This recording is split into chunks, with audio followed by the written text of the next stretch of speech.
Imagine this. You're walking peacefully, sipping your chai, enjoying a good day, and then someone comes, says something rude, and your whole mood crashes. Just one sentence, just one look, and suddenly you're burning inside. But pause for a second. What if I told you the most powerful response is not a reaction, but a redirection? Friends, in life, people will hurt you. That's not a maybe, it's a certainty. Some do it unintentionally, others, sadly, very intentionally. But how you respond will shape not just your relationships, but your character, your peace, and your future. We live in a world where everyone's racing to give a comeback. Someone shouts, we shout louder. Someone disrespects us, we plan revenge. But the truth is, when someone hurts you, don't react instantly. Just do this. Pause, breathe, and respond consciously. Let me share a little story. A monk once asked his teacher, "How do I know when I've truly grown in wisdom?" The teacher smiled and said, "When someone insults you and you don't feel the need to prove them wrong." Wow, that hit me. Because isn't that what maturity really is? It's not about how sharp your tongue is. It's about how still your heart remains when chaos surrounds you. Life will give you many opportunities to react. But the wise ones, they learn to respond. So next time someone hurts you, before you react, take a pause, breathe, observe, and choose your response. You're not just preserving your peace, you're building your power. Let them throw words, you throw wisdom. Let them bring chaos, you bring calm. Let them try to shake you, you stand still like a mountain. Because when you master your reaction, you master your life. In a world where everything moves fast, messages flying in, tweets flying out, we've gotten used to instant responses. Someone criticizes us, we reply in seconds. Someone hurts our feelings, we send that angry message back. It's like life has become a tennis match. You hit, I hit back harder. But in this rush to react, we often forget to reflect. Think about this. Have you ever sent a text in anger only to regret it 5 minutes later? Or shouted at someone during a fight and felt guilty for days? That's the cost of reacting. Reaction is immediate. It's emotional, it's raw, but more often than that, it's reckless. Reflecting, on the other hand, is where wisdom lies. There's a story of a man who was walking in the forest and got bit by a snake. He screamed in pain, but instead of seeking help or treatment, he chased after the snake in anger, determined to punish it. He ran deeper and deeper into the forest, losing his way, getting more injured, more exhausted, until he collapsed. Now the question is, did the snake cause his downfall? Or was it his reaction to the snake? That's how many of us live. Someone says something to us, a rude comment, a sarcastic jab, or just a look, and we chase after the pain with our reaction. We carry it with us all day, sometimes all week. We go home and tell everyone how hurt we are. We post about it. We replay it in our mind like a movie stuck on loop. But what if instead we just paused and reflected? Imagine someone honks at you aggressively while driving. Now, one option is to scream back, speed up, and let road rage take over. But what does that lead to? Stress, anxiety, maybe even a dangerous accident.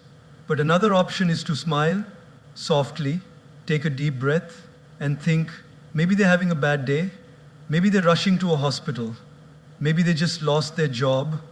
You don't know their story, but you know yours. And your story is too precious to be ruined by a moment of someone else's instability. Reflection gives you space to see beyond the moment. It allows you to observe your emotions without becoming a prisoner of them. It's like the difference between a spark and a wildfire. The spark is the moment someone says something hurtful. But the wildfire, that's what you create when you pour your reaction onto it. Gaur Gopal often reminds us our emotions are like guests. They come and go. But if we react immediately, we become permanent hosts to temporary visitors. When we reflect, we let those emotions pass without giving them the keys to our peace. Let's take a real-life example. Suppose you're at work. You've worked hard on a project for weeks. You finally present it in a meeting, and instead of praise, your boss picks on small errors in front of everyone. Your face flushes, your ego burns, the urge to defend yourself kicks in. But in that moment, if you react, if you argue or walk out, you lose more than the argument. You lose trust, you lose your cool, and maybe even your credibility. But if you pause and reflect, something magical happens. You might realize your boss was under pressure, or that the feedback, though harsh, can help you improve. You might decide to have a calm conversation later, rather than create drama now. That's the power of reflection. It gives you control over the moment instead of being controlled by it. Children react, adults respond. The difference? Reflection. When someone hurts you, try this. Step away for a moment, go for a walk, write down what you're feeling, talk to a friend you trust, give yourself a few hours or even a day before responding. You'll be amazed how differently you see things once the emotional fog has cleared. Your dignity, your peace, your happiness, none of these should be sacrificed just because someone else lost control of their behavior. When you react, you mirror their behavior. But when you reflect, you rise above it. Every time you resist the urge to react, you're training your mind to operate from wisdom, not wounds. And this training, over time, makes you unshakable. So next time someone hurts you, don't reach for your phone, don't raise your voice, don't sharpen your tongue. Just take a breath, close your eyes, and reflect. Because true power lies not in how consciously you choose to,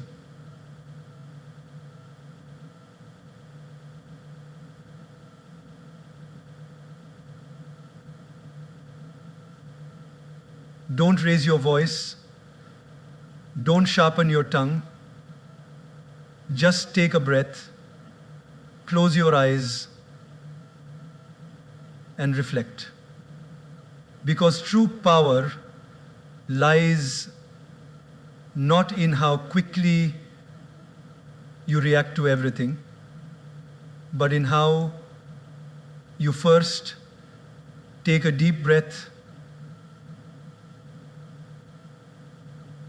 There is a simple wisdom in something we all do every second of our life: breathe. Yet, in moments of stress, anger, or hurt, we forget to do just that. We forget to breathe before we speak. And because of that, we often say things we don't mean, act in ways we later regret, and damage relationships that matter to us. Think about this for a moment. How many times in life have you said something in the heat of the moment, only to wish you could take it back a few minutes later? Maybe you were tired, maybe someone pushed your buttons, or maybe you were just having a rough day. But the words came out sharp, impulsive, and raw. And just like that, they hurt someone you care about. That's the power of words, spoken without breathing, without thinking. Breathing before speaking is not just about inhaling air. It's about creating space between the trigger and the response. That one breath becomes the difference between reacting from emotion and responding with intention. There's a beautiful story often shared in spiritual circles. A man came to the Buddha, angry and frustrated. He insulted the Buddha with harsh words, trying to provoke a reaction. But the Buddha sat still, calm and silent. After some time, the man asked, "Why don't you respond?" The Buddha gently replied, "If someone offers you a gift and you do not accept it, to whom does the gift belong?" The man replied, "To the one who offered it." The Buddha smiled and said, "In the same way, I do not accept your anger. It remains with you." Now pause and reflect. How was the Buddha able to stay so calm? The answer lies in that silent gap, that pause, that breath, that moment of stillness gave him the clarity to not take on someone else's negativity. And we can do the same. Let's take an everyday example. Imagine you're in a team meeting. You share an idea you're proud of, something you've worked hard on, and a colleague dismisses it instantly, even ridicules it. You feel the sting of embarrassment, the flush of anger rising up your neck. Every cell in your body wants to snap back to prove them wrong. But instead, you take one deep breath, just one, in through your nose, out through your mouth. In that moment, your heart slows, your mind clears, and instead of reacting with anger, you respond with grace. Thank you for your feedback. Would love to hear more about your perspective. Just like that, you've transformed the energy in the room. You've led with wisdom, not ego. This one breath, this pause, becomes your superpower. You see, when we're emotionally charged, our brain operates from the amygdala, the fight or flight center. It's survival mode. That's why we lash out, shut down, or get defensive. But the moment we breathe consciously, we activate the prefrontal cortex, the rational part of the brain. Suddenly, we're not reacting from fear or anger, we're responding with thought and maturity. Gaur Gopal Das often says, if you can control your breath, you can control your life. And it's true. The breath is the bridge between your mind and your emotions. It's the invisible thread that ties your inner world to your outer actions. Let's take another example. Picture a parent who just got home after a long, exhausting day. The house is a mess, the kids are shouting, and one of them spills juice all over the floor. The parent is at the edge of snapping. But they stop. They close their eyes, take a deep breath, and count to 5. Suddenly, they see things differently. They see the laughter of their child, the innocence in the mistake, and instead of yelling, they kneel down, clean the mess, and turn it into a moment of connection. That breath saved the moment. That breath protected the relationship. So often, what we need is not more words, but more space between our words, more silence between our emotions, more breath between our impulses. When someone says something hurtful, before you reply, breathe. When life doesn't go your way, before you complain, breathe. That breath may seem small, even unnecessary, but in reality, it is everything. It gives you time to choose your tone. It gives you space to think. And most importantly, it gives you the power to stay in control of yourself. Words once spoken cannot be unsaid, but words delayed through breath can be transformed.